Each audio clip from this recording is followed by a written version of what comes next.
Hello my dear friends, hope you all are doing great. Well, on a very nice sunlit afternoon, John had asked Bill to come over to show his new apartment. The moment Bill walked in, he was so amazed to see the beautiful apartment. Not knowing to whom it belonged, Bill casually asked, "So to whom does this apartment belong, John?"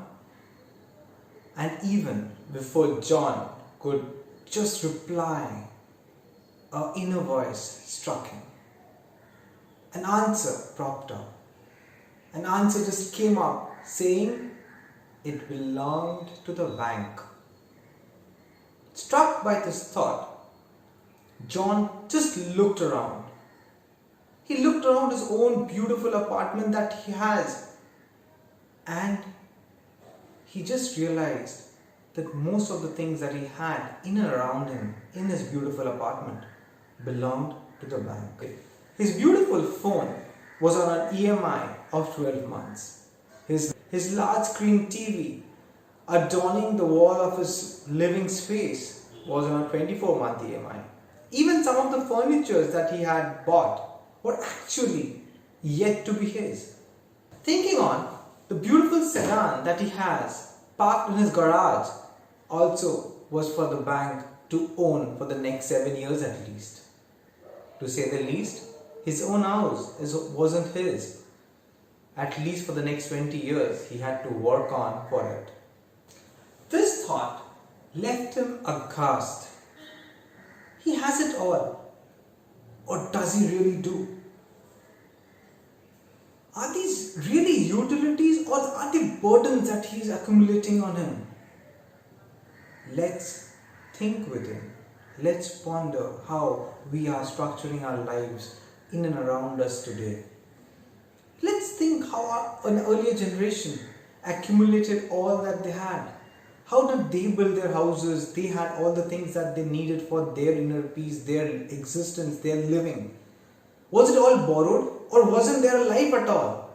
Didn't they have a life? Or was it like just borrowing and accumulating on EMIs? Let's ponder within, let's think within and see what we are doing with our lives today. The fact is, we are made to believe we can have all that the world has to offer served on a platter, and that too on a deferred payment. Amazing, isn't it? But the fact, which we all know, ain't that sweet.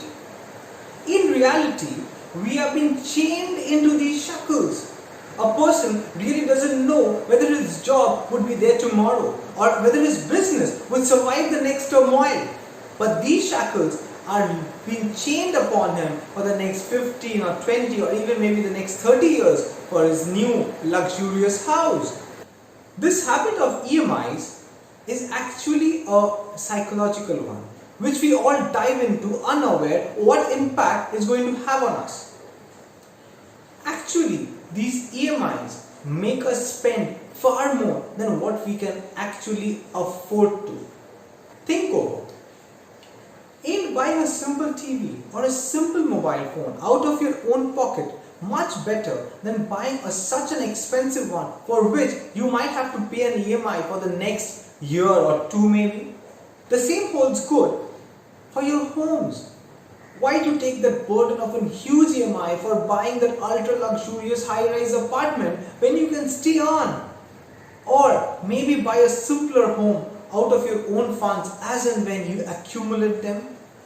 Is it really necessary for you to think what others are going to think, or is it important to have and buy those things which you can afford out of your own means? Friends, in today's world, it's of immense importance that we ponder upon these thoughts so that we can act upon the right ones over the incorrect ones. Invini says, do buy all that you need to buy, but do save to have the money to buy it out of your own funds so that you can call them your own for sure. Till the next time that we meet, take good care of yourself and take one thought at a time. Simple living, keep smiling.